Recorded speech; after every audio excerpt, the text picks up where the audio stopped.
itong mga ebanghilista na ito ng iba't ibang relihiyon nagmamataas sa karunungan ng Diyos at yun ang ating Panginoong Jesucristo. E sukat mo, pinangungunahan mo sa kalagayan ng ating Panginoong Jesucristo. Pakinggan natin mga kapatid ang sinabi ng isang ministro o alagad ni Manalo. Inilagay ng Diyos sa kaiba-ibabawan ng lahat ng mga nilalang, pinadakila at inutos ng Diyos na sambahin. Kaya kami po, na mga kaanig sa Iglesia ni Cristo, sumasamba sa Panginoong Jesucristo, hindi dahil sa Diyos, kundi utos ng Diyos na siya'y sambahin. Pero, kung ang pag-uusapan, yung likas na kalagayan niya, gaya ng tanong ni Leonardo Rocco ng Batasan Hills, mapatutunayan daw ba talagang si Kristo ay tao batay sa Biblia? Opo. Mga kapatid, ang unong-uno ng Juan ang sabi, nang pasimula siya'y Berbo. At ang Berbo'y Diyos. Hindi naman sinabi, ang Berbo ay plano ng Diyos. Wala namang nakalagay nun. At wala namang sinabi, ang Berbo'y magiging Diyos. Kasi hindi pa umiiral eh. Patunay na umiiral, dun mismo sa konteksto ng uno-uno ng Juan, nang pasimula si Verbo, at ang Verbo'y Diyos, at ang Verbo'y sumasa Diyos o kasama na ng Diyos, patunay lang yon na itong mga ministro, mga mangangaral, na nagsasabing plano ang ating Panginoon Jesucristo nang walang pasimula, mga sinungaling! Magandang araw, magandang gabi, magandang hapon sa atin mga kapatid. At muli, napakinggan natin ang kapatid na JB. Winelcome tayo ng greetings. At kaya natin ginagawa yon dahil para magawa natin itong programa nito ng may kaayusan. Basahin natin ang sinabi ni Pablo sa unang Korinto 14 at versikulo 40. Ang sabi, ito ang ating mababasa sa Biblia o sa banal na kasulatan o sa ang dating Biblia sa unang Korinto 14:40. Datapot gawin ninyong may karapatan at may kaayusan. Aba, ang sabi pala ni Apostol Pablo, gawin nating may karapatan at may kaayusan. At isa dun sa kaayusan, yung intro natin. Kaya hindi natin tatanggalin yung intro natin. Pero bago muna yan, ito ang ating palatuntunan. Ano mang purpose? Hindi para manira, hindi para mang-atake, kundi upang sagutin at upang ipaliwanag ang maling interpretasyon ng mga mangangaral at gibain ang mga maling haka. Gaya ng pananampalataya ng mga apostol na itinuro sa kanila ng ating Panginoong Jesucristo sa ikalawang Korinto 14:5. Ang sabi, sapagkat ang sandata ng aming pagkilaban ay hindi laban sa laman, kundi sa harapan ng Diyos na siyang may kapangyarihang gumiba. May gigibain pala tayo. Hindi pala yung, Amen! Praise the Lord! Hallelujah! In the name of Jesus, I rebuke you! Ow! Ow! Hindi pala ganon, kapatid na JB. May gigibayin pala tayo. At kung gigibayin natin, yung mga maling haka at bawat bagay na matayog na nagmamataas laban sa karunungan ng Diyos. Kasi sino ba yung karunungan ng Diyos? Basahin natin ang 1:24 ng unang Korinto. Ang sabi, ngunit sa kanila mga tinawag, maging Hudyo o Griego, si Kristo ang kapangyarihan ng Diyos at karunungan ng Diyos. Paano ito? Mga nagmamataas, itong mga pastor na ito, itong mga ministro na ito, itong mga ebanghilista na ito, ng iba't ibang relihiyon, nagmamataas sa karunungan ng Diyos at yun ang ating Panginoong Jesucristo. Sukat mo, pinangungunahan mo sa kalagayan ng ating Panginoong Jesucristo.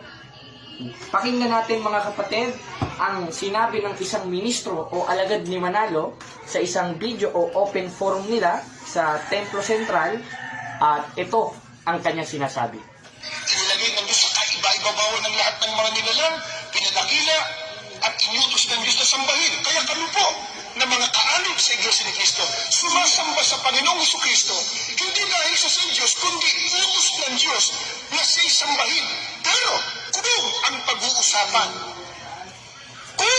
pag-uusapan, yung likas na kalagayan niya, gaya ng tanong ni Leonardo Rocco ng Batasan Hills, mapatutunayan daw ba talagang si Kristo ay tao batay sa Biblia? Opo, Juan 8:40. Ito po ay pangungusap mismo ng Panginoong Jesucristo.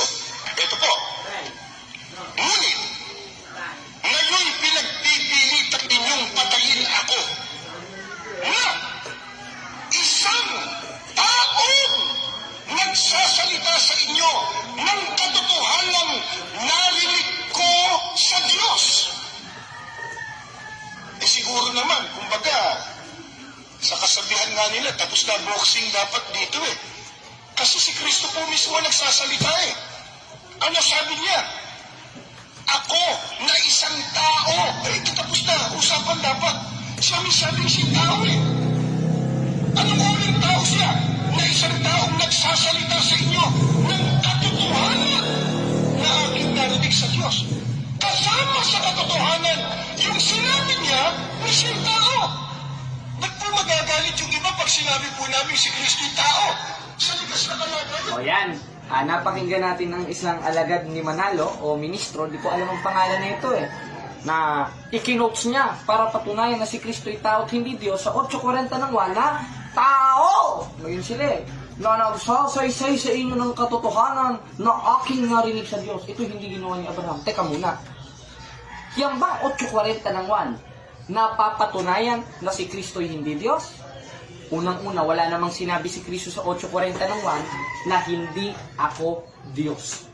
Kasi, isa yan sa ginagamit ng mga ministro ng Iglesia ni Manalo kapag hinahamon mo ng showdown. Meron ka ba ekang mababasa sa Biblia, letra por letra, na sinabi ni Kristo na hindi ako Diyos? Babasahin nila, o sige, pag nabasa ko, talo ka na. At nang i-coach nila, yung 8:40 ng 1. Ngunit pinagsisikapan nyo kung patayin na tao. Hindi sila magbasa eh. Ano eka? Tao! Masisira na yung boses nila eh. Na nagsasaysay sa inyo ng katotohanan, aking narinig sa Diyos. Tapos na daw ang usapan. Tapos na daw ang boxing. Sukat ng Biblia, ginawa mong boxing. Saan mo nabasa yun? Ngayon, pag-aralan natin mga kapatid, bakit sinabi ng ating Panginoong Jesucristo sa 8:40 ng 1 na siya'y tao? Hindi tinanong natin sa mga apostol, hindi natin itatanong sa ministro. Dahil pag itinanong natin sa mga ministro, naku, kawawa tayo. Self-interpretation, private interpretation ang gagawin sa Biblia. Kaya na lang ng 8:40 naman, wala namang sinabi ng si Kristo na hindi ako Diyos. Bagkus ang sinabi niya, siya'y tao na pinapabura naman ng Iglesia Katolika Apostolika Romana. Dahil ating doktrina sa CCC, our Lord Jesus Christ is 100% man and 100% God. Sa mo naman nabasa yan. Basahin natin ang sabi ni Pablo sa 2:9 ng Kolosas, sapagkat sa kanya nananahan ang likas na kalagayan ng pagka-Diyos nang siya'y maging tao. Aba, nung maging tao pa lang ating Panginoon Kristo, nasa kanya pala, o yung nasa loob, nung ipinanganak ni Maria, na haing katawan, yung likas na kalagayan ng pagka-Diyos. Kailan yun? Nung umiral ng wala pang pasimula, na kasama na ng Diyos. Basahin natin ang uno-uno ng Juan, ang sabi, ng pasimula siya'y verbo. At ang verbo'y Diyos. At ang verbo'y suma sa Diyos. Aba, letra por letra na ito. Ano nangyari sa verbo? Sa 14, nagkatawang tao ang verbo. Nagkatawang tao eh. Kaya naman pala sinabi niya sa 8:40 naman na siya'y tao dahil siya'y nagkatawang tao. At hindi porket sinabi niya sa 8:40 naman na siya'y tao, eh talaga siyang tao na at hindi na Diyos. Dahil nasa loob ng katawang tao na yon, sa 2:9 ng Kolosas, yung likas na kalagayan ng pagka-Diyos. Na ano? Na suma sa Diyos at nasa kanan na ng Diyos. Katunayan, in Old Testament, nakita na nga ni David eh. Basahin natin ang 111 ng awit. Sinabi ng Panginoon sa aking Panginoon. Ilan na? 2. Umupo ka sa aking kanan. Tanong, nung pinaupo yung isang Panginoon sa isa pang Panginoon, anong sabi ng isang Panginoon? Nung pinapaupo niya, umupo ka sa aking kanan. Tanong, yung pinaupo sa kanan, Diyos ba? Basahin natin ang 1:8 ng Hebreo. Sabi, mga iglesia ni Manalo, mga ministro, kaya niyo bang tutulan ito? Absolutong katotohanan ito eh. Ang Diyos mismo ang nagsabi nito dun sa kanyang anak eh. Dahil ang subject of the sentence sa tinutukoy dito, yung Diyos. Yung anak ng Diyos. Si Kristo ano sabi? Ngunit tungkol sa anak ay sinasabi, ang iyong luklukan o Diyos ay magpakailanman. Aba, yung nakita pala ni David na nasa kanan ng Diyos na pinaupo pa ng isang Panginoon at yung isang Panginoon, sabi sa 1:8 ng Hebreo, ay Diyos. Sino yun? Si Manalo ba? Si Felix ba? Basahin natin ang 3:1 ng Kolosas. Kung kayo ngayon muling binuhay na kalakip ni Kristo, ay hanapin ninyong mga bagay na nangasa itaas sa langit, na kinaroroonan ni Kristo. Na ano? Na nakaupo sa kanan ng Diyos. Klaro. wala pang pasimula, nandun na si Kristo. Katunayan, in Old Testament, sa 111 ng awit, nandun na si Kristo. At ang sabi sa kanya, nung pinaupo siya ng Ama, o nung isa pang Panginoon, ang iyong luklukan mo, Diyos, ay magpakilanman. Tanong, kailan nangyari yun? Basahin natin ng 8.23 ng Kawikaan, siya'y nailabas ng wala pang pasimula, bago nilikha ang langit at lupa. Hindi nga tao ito. Hindi nga ito yung sinasabi ng mga ministro ng Iglesia ni Manalo na tao at hindi Diyos. Bakit? Saan ba naman nakakita ang tao yung mayroon na walang pasimula? Kasama na ng Ama, sumasayos na. Ngayon, ang argumento ng mga INC dyan, mga kapatid, mga kababayan, mga igsuon, plano daw ang nasa uno-uno ng 1. Paano mo sasabihin plano ay may kalagayan na? O, basahin natin ha. Nang pasimula siya'y verbo. At ang verbo'y Diyos. Kung plano yan, sana ang nakalagay dyan, ang verbo'y magiging Diyos. Bakit? Hindi pa umiiral, plano pa lang eh. Hindi naman eh. Ang nakalagay, ang verbo'y Diyos at ang verbo'y suma sa Diyos. Ibig sabihin ng suma sa Diyos, kasama na ng Diyos. Nasa kanan na ng Diyos. In Old Testament, 111 ng awit, kasama na ng Ama. Pinaupo na sa kanan niya. At yung pinaupo sa kanan niya, sa 1.8 ng Hebreo, tinatawag na Diyos ng Diyos. Kaya yun, mga kapatid, klarong-klaro na ang Diyos na mismo na nagpapatotoo at nagsasabi na ating Panginoon Kristo ay Diyos. O ngayon, himay-himayin natin. Kung plano ang verbo, bakit nasa kanan na? Ano yung imaginary friends?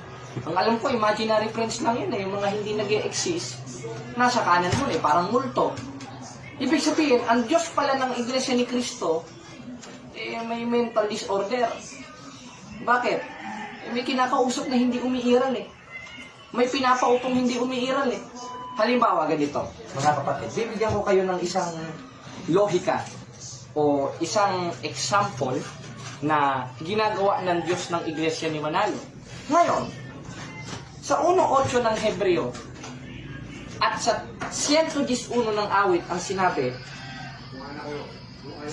ng Panginoon sa aking Panginoon, umupo ko sa aking kanan. Tanong, yung pinaupo, umiiral o hindi umiiral? Umiiral. Halimbawa, nandito. Sinabi ni kapatid na Jared kay kapatid na JB, umupo ka sa aking kanan. Umupo. Bakit?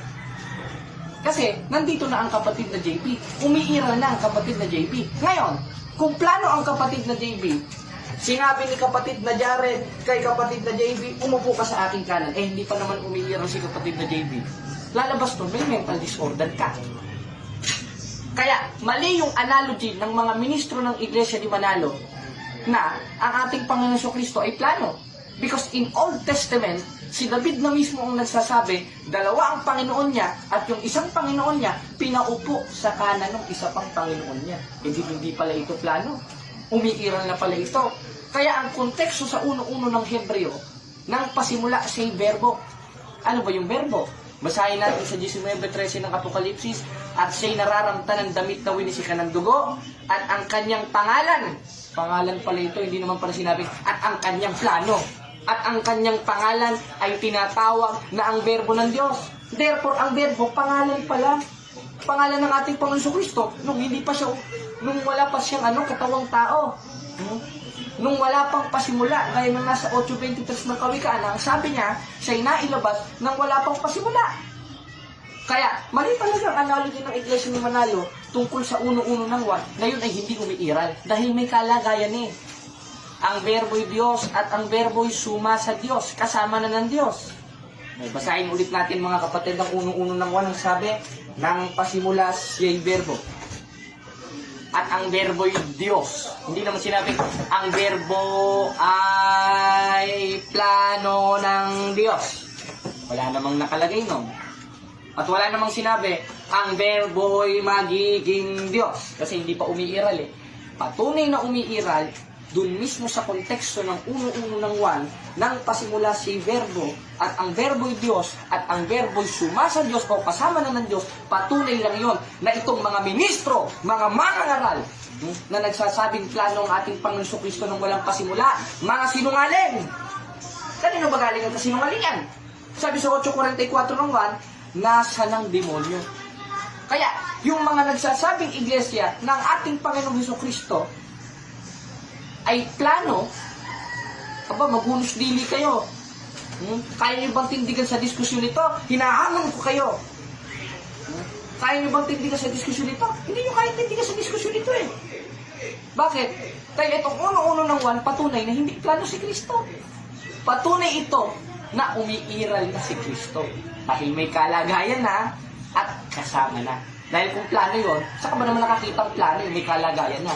Pag sinabing plano, hindi pa existido. Si Kristo, existido, meron na nakalapat sa kanya na tungkulin dahil nang nasa hula. Basahin natin ng Nuevo 6 ng Isaias, ang sabi, sapagkat sa ating pinanganak ng isang bata, sa ating pinanganak ang isang anak na lalaki at ang kanyang pangalan tatawagin kamanghang-mangha, tagapayo, makapangyarihang Diyos. Sino ito? Wala namang ibang pinanganak sa Jerusalem kundi si Kristo. Na tinutukoy sa Nuevo 6 ng Isaias. Kaya ang ating Panginoon Kristo, yung Old Testament pa lang, may hula na sa Kanya na siya'y tatawagin makapangyarihang Diyos. Kaya mali yung analogy, mga kapatid, at explanasyon at interpretasyon ng mga iglesia ni Manalo ng ating Panginoon Kristo ay plano lang dahil umiiral na ng walang pasimula. Kasama na ng Diyos, pinaupo na ng Diyos, at ang Diyos na mismo nagsabi sa 1:8 ng Hebreo na tinawag siyang Diyos. O kaya mo bang tindigan ito, Michael Sandoval? O hinihintay ko ang panig ninyong mga iglesia ni Kristo sa inyong programa sa Ang Tamang Daan sa YouTube. At sa sa ano ba pangalan na? INC TV. O ngayon, kaya nyo bang tindigan ito? Hindi nyo kayang tindigan ito dahil ito ang katotohanan eh. Ngayon, himayin natin yung isa pang argumento nila sa 8:40 ng 1. Ngayon, bakit nga ba sinabi ni Kristo sa 8:40 ng 1 na siya'y tao? Dahil nagpakababa siya, mga kapatid. Basahin natin sa Pilipos 2:5 hanggang 8 ang nakalagay, magkaroon kayo ng pag-iisip na ito'y na kay Kristo Jesus din naman. Na ano? Na bagamat siya'y Diyos, hindi niya inaring isang bagay na nararapat panagnan. Alin? Yung pagkapantay niya sa Diyos.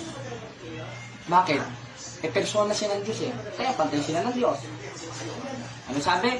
Pagkus hinubad niya ito, nag-anyong alipin, nakitulad sa tao. Alin yung hinubad niya? Yung pagkapantay niya sa Diyos. Sa paanong paraan? Nagkatawang tao siya o pumasok siya sa sanlibutan gamit yung haing katawang nasa sinapupunan ni Maria sa 15 ng Hebreo. Na kaya't pagpasok niya sa sanlibutan ay sinasabi, haing at tandog ay hindi mo ibig, ngunit isang katawan ang sa akin inihanda mo. At yung katawang tao niyon yung ginamit ni Kristo para makapagkatawang tao sa 1:14 ng 1 para magpakababa si Kristo. At hindi nangangahulugan yun, si Kristo ay tao at hindi Diyos. Kaya, ang sabi sa Pilipos 2:5 hanggang 8, siya'y nagpakababa. Kaya instant na sabihin niya, siya'y Diyos, sa 8:40 ng 1, sinabi niya siya'y tao. Bakit? Dahil unang-una, Pilipos 2:5 hanggang 8, nasa pagpapakababa siya. Pangalawa, nasa kalagayang tao siya o nasa loob yung pagka-Diyos niya na nasa kanan ng Ama at umiral ng walang pasimula at walang kamatayan dun sa haing katawan na ipinanganak ni Maria. Kaya ang sabi ni Pablo sa 2:9 ng Kolosas, sapagkat sa kanya nananahan ng likas na kalagayan ng pagka-Diyos nang siya'y maging tao. Tanong, nung sinabi sa 8:40 ng 1 na siya'y tao, ibig sabihin ba nun, hindi na siya Diyos? Hindi. Dahil sabi ko nga kanina, kaya niya sinabi yun, siya'y nagpakababa at nasa kalagayang tao. At bukod sa sinabi niya, siya'y nagpakababa, nasa loob ng katawang tao na yun, na sinabi siya'y tao, yung pagka-Diyos na umiral ng walang pasimula. Iniikot-ikot lang natin para maintindihan natin, mga kapatid. Ngayon, palpak ba ang mga ministro ng Iglesia ni Manalo sa paggamit ng 8:40 ng 1? Palpak na palpak. Katalampak, takpak, takpakan. Palpak, mga kapatid, mga igsuon. At yung mga ibang sekta naman, na naniniwalang si Kristo'y Diyos, panoodin nyo ito. Hindi ba't palpak sila gumamit ng 8:40 ng 1? Ngayon, anong patunay sa Biblia na ang ating Panginoong Hesukristo'y Diyos? Ngayon, himayin natin yung 2:9 ng Kolosas. Parang naghihimay lang tayo ng isda eh. Kumbaga nanamnamin natin, mga kapatid, yung talata. Ang sabi sa 2:9 ng Kolosas, sa kanya nananahan ang likas na kalagayan ng pagka-Diyos nang siya'y maging tao. Ngayon, nung magkatawang tao si Kristo, sa loob ng kanyang human nature, nandun ang divine nature. Anong patunay? Chismis ba ito? Hindi. Basahin natin ang 20:28 ng 1. Sinabi ni Apostol Tomas, hindi ng ministro ni Manalo. Anong sabi? At sumagot si Tomas sa kanya'y sinabi, tanong mga INC, tanong mga ministro, kanino sinabi ni Apostol Tomas yung Panginoon ko, Diyos ko? Kay Manalo o kay Kristo? Kay Kristo. At hindi nagulat si Apostol Tomas dyan dahil ang nakalagay dyan, yung context dyan, sa 20:23 ng 1, sumagot si Tomas. Hindi naman nagulat. Ginagawa niyo chismoso si Apostol Juan. Bakit? 1:3 ng unang 1. Ang sabi ni Juan, yung aming nakita at narinig ay siya namin ibinabalita sa inyo. At isa sa ibinalita ni Apostol Juan sa atin ay yung nakasulat sa 20:28 ng 1 na sinasabi, sumagot si Tomas, hindi nagulat.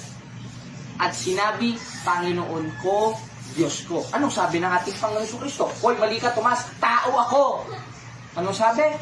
Bagamat nakita mo ko, Tomas, sumampalataya ka. Anong pananampalataya meron si Apostol Tomas? Panginoon ko, Diyos ko. At ganoon ang pananampalataya ni Apostolo Pablo. Eh di dalawa na pala kalaban ni Manalo. Si Tomas, si Juan, si Pablo. Ano bang sabi ni Pablo?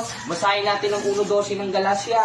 Sapagkat di ko tinanggap ito sa tao, ni itinuro man sa akin, kundi aking tinanggap sa pamamagitan ng pahayag ng Jesucristo. Aba, yung karunungan palang itinuturo ni Pablo, hindi niya tinanggap sa tao, ni itinuro man sa kanya. Therefore, ang nagturo sa kanya, hindi tao. Sino? Kundi aking tinanggap sa pamamagitan ng pahayag ng Jesucristo. Patunay lang yun, ang ating Panginoon Jesucristo ay hindi tao kundi Diyos. Bakit? Hindi niya nga tinanggap sa tao yung karunungan niya. Kaliwe tinanggap kay Babalo. Isa Diyos nga eh. Tanong, sino bang nagturo kay Pablo at sino bang nag-uutos kay Pablo lahat ng sinusulat niya? Sabi sa 14:37 ng unang Korinto, ang Panginoon. Sinong Panginoon yan? Ang Diyos at tagapagligtas. Basahin natin sa 2:13 ng Tito, nahintayin niya ang mapala ng pag-asa at pagpapakita ng kaluwalhatian ng ating dakilang Diyos at tagapagligtas na si Jesucristo. Kaya ang ating Panginoon Kristo, siya ang Diyos at tagapagligtas. Kaya yan ang mga supportive verse o patunay na hindi matanggi ng mga iglesia ng Manalo ng ating Panginoon Kristo ay tunay na Diyos. Teka mo naman, nabasa yan. Sabi ka sa 17:3 ng 1, makilala ka nila na iisang Diyos na tunay. Kaya si Kristo, tao na. Hindi naman ay sinabi, makilala nila tayong dalawa ay isang Diyos na tunay. Bakit ba? Kasi nga, nagpakababa siya. Yung isang tunay, nasa baba. Katunayan, 5:20 ng unang 1, at nalalaman natin na naparitong anak ng Diyos, at tayo binigyan ng pagkaunawa upang makilala natin siya na totoo at tayo nasa kanya na totoo sa makatwid bagay sa kanyang anak ni si Jesucristo. Ano si Kristo? Ito. Dahil kung ang subject of the sentence dyan, yung paliwanag ng Iglesia ni Manalo na ang tinutukoy dyan yung Ama, dapat doon. Hindi naman doon. Ito eh. Ito ang tunay na Diyos at buhay na walang hanggan. Alin? Yung naparito. Matindi ka sinabi ni Kristo, makilala ka nila, tayong dalawa ay isang Diyos na tunay. Dahil kaya naparito si Kristo, 5:37 ng 1, hindi upang patotohanan ng sarili niya, kundi upang patotohanan ng Ama. At ang Ama ang magpapatotoo sa Kanya. At isa sa patotoo sa Kanya ng Ama, 1:8 ng Hebreo, ang iyong luklukan o Diyos ay magpakilanman. Ngayon, ibig sabihin ba, sinabi ni Kristo 17:3 ng 1, makilala ka nila na isang Diyos na tunay, hindi na siya Diyos na tunay. Klarong-klaro na nga eh. Sa 5:20 ng unang 1, na yung naparito, tunay na Diyos at buhay na walang hanggan. Ngayon, bakit sinabi sa 17:3 ng 1, makilala ka nila na isang Diyos na tunay? Saan? Sa langit. Bakit? Dahil yung Ama lang nandun, isa nagkatawang tao eh. At yung isa namang nagkatawang tao na naparito, 5:20 ng unang 1, tunay na Diyos at buhay na walang hanggan. Kaya isa lang yung tunay na Diyos sa langit no. Bakit? Yung isang persona nandito eh. Nagpakababa eh. At nung nakita ni Juan, 20:28 ng 1, tinawag ni Juan na Panginoon ko, Diyos ko. Kaya yung isang tunay na Diyos nandito, naparito. Ito, ang tunay ng Diyos at buhay na walang hanggan. Kaya sinabi niya doon, makilala ka nila na isang Diyos na tunay sa langit. Kaya nga siya nakatingala eh. Pero, nung nandun siya sa langit ng ating Panginoon Kristo, di pa nagkakatawang tao, anong tawag sa kanya? Ang sabi sa 1:8 ng Hebreo, ang iyong luklukan o Diyos ay magpakilanman. Kaya palpak na palpak talaga ang mga ministro ng Iglesia ni Manalo pagdating sa Christology. Bakit? Unang-una, sa original scriptures ng Biblia, sa 1:18 ng 1, Sa Greek, ito ang ating mababasa mga kapatid. Dahil ang Biblia ay originated in Greek, Hebrew, and Aramaic. Anong sabi sa Greek? Basahin natin sa 1:18 ng 1 nakalagay. Meron ba tayong kopya dito sa ating folder? Pakinggan natin. Ayan, sa Bodmer Papyrus nakalagay, Monogenes Theos. Letra por letra. Monogenes Theos. Ibig sabihin ng Theos, God. In Hebrew, Elohim. Sa English, God. Sa Tagalog, Diyos. Sa Portuges, Diyos. Ngayon, ano ang ating Panginoon Kristo ayon sa matatandang salin ng Biblia? Monogenes Theos. Ngayon, isang tanong ng Muslim na ating nakalaban na si kapatid na Rashid Indasan, saan mo nabasa na sinabi ni Kristo na siya'y Diyos? Yan rin ang tanong ni Felix Manalo Basahin natin dito sa isang salin ng Biblia, sa The Holy Peshitta Bible Transliterated. Kita ba sa screen? Ayan. Anong sabi? I said to you that you shall die in your sins. For unless you shall believe that I am, I am the living God. Sino nagsabi? Si Kristo. Letra po letra. Na ano? I am the living God. Synoptic Gospel mismo ni Kristo ito 8:24 ng 1. I am the living God. Sinabi mismo ni Kristo na siya ay tunay ng Diyos. Siya ang Diyos na buhay. Ngayon, huwag na tayong magdududa mga kapatid tungkol sa kalagayan ng ating Panginoon Kristo. Ngayon, meron silang binabasa ng mga talata na sinabi eka ni Kristo na siya'y tao. Sabi eka ng mga apostol na siya'y tao. Klaro naman yun. Wala namang contradiction dun Kaya sinabing tao, basahin lang natin yung 1:14 ng 1. Dahil siya'y nagkatawang tao, Pilipos 2:5-8, siya'y nagpakababa at nakitulad sa tao. At yan ang hindi kayang tutulan ng Iglesia ni Manalo. Yung Pilipos 2:5-8. Katunayan, maganda nga ang salin yan sa magandang balita Biblia. Dahil ang nakalagay dyan, Diyos talaga. Dahil kung babasa tayo sa ang dating Biblia, anyong Diyos, hindi naman anyong Diyos Diyos Bagamat siya'y Diyos, Theos. At yung mga old scriptures na mismo ng Biblia ang nagsasabi na Monogenes Theos. O si Kristo ay tinatawag na kaisa-isang bugtong na Diyos. Ngayon, kung Diyos na ikaw si Kristo, ngayon ang sinasabi nila Sagutin natin ang mga tanong, marami dito. Nasa ating line, para di tayo magluwat ng mahapong panahon, nandito ang mga tanong ng mga INC. Ngayon, isang tanong nila dito sa ating social media, kung Diyos na ika si Kristo, bakit pa siya nanalangin sa Diyos? Klarong-klaro. Bakit? Basahin ulit natin ng Filipos 2:5-8. Magkaroon kayo sa inyo ng pag-iisip na ito'y na kay Kristo Jesus din naman, na bagamat siya'y Diyos. Klaro, Diyos. No? Hindi naman sinabing tao, hindi naman sinabing alien. Ay hindi niya inaring isang bagay na nararapat panagnan. Pagkapantay niya sa Diyos, hinubad niya ito't nag-anyong alipit at nakitulad sa tao. Ibig sabihin ng nakitulad sa tao, kung paanong kumakain ng tao, kung paanong namamatay ang tao, kung paanong nananalangin ng tao, ganun rin mananalangin ang ating Panginoon Kristo. At hindi porket nanalangin siya, hindi na Diyos. Dahil nagpakababa nga siya. At yun lang ang tanging communication para makausap niya ang Ama. Gaya ng nasa 26, 42, 46, 44 ng Mateo. Si Kristo ay nanalangin ng paulit-ulit na sinasabi rin ng gayong salita sa Ama. Na Ama ko, kung di mangyaring inumin ko ito, mangyari nawa ang iyong kalooban. Bakit?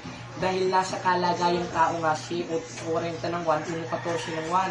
At bukod sa nasa kalagayang tao siya, sabi sa Filipos 2:5-8, siya'y nagpakababat, nakitulad sa tao. Kaya ibig sabihin ng nakitulad sa tao, kung paano nanganalangin ng tao, kung paano natutulog, kumakain, umiinom, tumatay, umiihi ang tao, ganoon rin ng ating Panginoon Kristo. Dahil siya'y nagpakababa at ang umiiral sa Kanya nung siya'y nagkatawang tao, G5 ng Hebreo, yung haing katawan nasa sa sinapot po ng Maria. Ito naman ang sunod na tanong sa ating, ito, ang dami Ang daming nagaan dito sa ating cellphone, kapatid na JB. Sa totoo lang, napakaraming tanong. Sasagutin rin natin ito. Kung Diyos mo na si Kristo, Diyos mo rin ang Ama, Ano po ang Espiritu Santo? Diyos rin po ba? Aba, Diyos rin ang Espiritu Santo.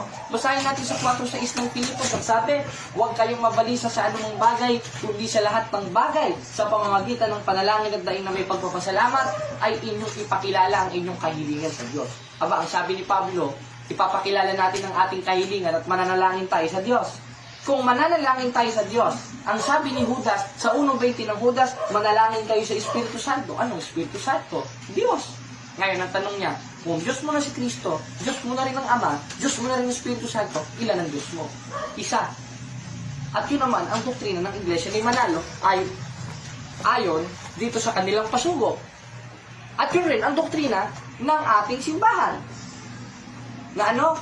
We worship only one God according sa CCC. Isa lang naman talaga ang Diyos eh. Pati ka may Kristo pa. Pati ka may Espiritu Santo pa. It's just the same. Just 30 ng 1. Anong sabi? Ako at ang Ama ay isa. At bukod sa ako at ang Ama ay isa, nakapaloob doon sa 1:26 ng Genesis in Hebrew, Elohim. Ibig sabihin ng Elohim in 4:30 of Hebrew interlineal, Gods, plural. Pero nakapaloob sa isang kalagayan at yun ang Santissima Trinidad o the Holy Trinity. Saan mo naman eka nabasa yan? Chismis naman eka yan. Babasahin natin dito sa isang salin ng Biblia. Sa ito, mga kapatid, ipapakita natin sa screen dito sa 17 of Revelation, Amplified Bible 2015. Anong sabi? And in a loud voice, they cried out, saying, salvations belong to our God, who is seated on the throne, and the Lamb. Our salvation is the Trinity. Letra per letra. At yun ang Ama, Anak at Espiritu Santo na mababasa natin sa 28:19 ng Mateo. Na yumaon kayo sa bawat bansa sila inyong bautismo sa pangalan ng Ama, Anak at Espiritu Santo. Tanong, ilan ang Diyos natin? Isa. At yun ang Ama, Anak at Espiritu Santo. Kala ko ba isa? Bakit may tatlo pa? Persona niya yun. Pero, isa lang yun. At yun ang nakapaloob sa salita sa Hebrew sa 1:26 of Genesis na Elohim. Gods. At ang nakapaloob doon, Ama, Anak, at Espiritu Santo. At yun ang hindi kayang tutulad ng Iglesia ni Manalo. Kaya, ilan ang Diyos natin? Isa. At hindi porket sinabing isa is a absolute one. Merong tinatawag na united one.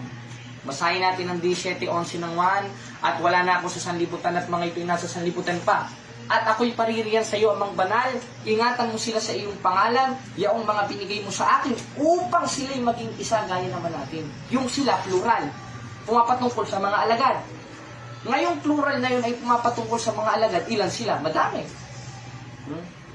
Anong ginawa? Pinag-isa. Hindi isa pala sila. Kaya, hindi porket sinabing isa is a absolute one. Pag sinabing isa sa Biblia is a united one. Gaya ni Kristo at ng Ama, kaya sabi sa 17:11 ng 1, upang sila'y maging isa, gaya naman natin. At yun ang hindi naintindihan ng mga iglesia ni Manalo. Kaya may tanong pa ba? Ayan, wala nang tanong. At muli mga kapatid, salamat sa Diyos. At nagkaroon tayo ng isang episode commentary sa mga panliligaw ng mga ministro ng Iglesia ni Manalo patungkol sa kalagayan ng ating Panginoong Jesucristo. Kaya, kung meron silang binabasa na sinabi eka ni Kristo na siya'y tao, sinabi eka ng mga apostol na siya'y tao, wala naman tayong pakialam dun eh. Bakit? Dahil hindi porket sinabi ni Kristo na siya'y tao, hindi na siya Diyos. Dahil walang mababasa sa Biblia na sinabi niya na ako'y hindi Diyos. Klaro. Kaya sinabi niya na siya'y tao, uulitin natin, 1:14 ng 1, dahil siya'y nagkatawang tao. At bukod siya'y nagkatawang tao, Filipos 2:5-8, siya'y nakababa at nakitulad sa mga tao. Kaya kahit may mabasa sila na si Kristo'y tao, wala naman tayong problema doon.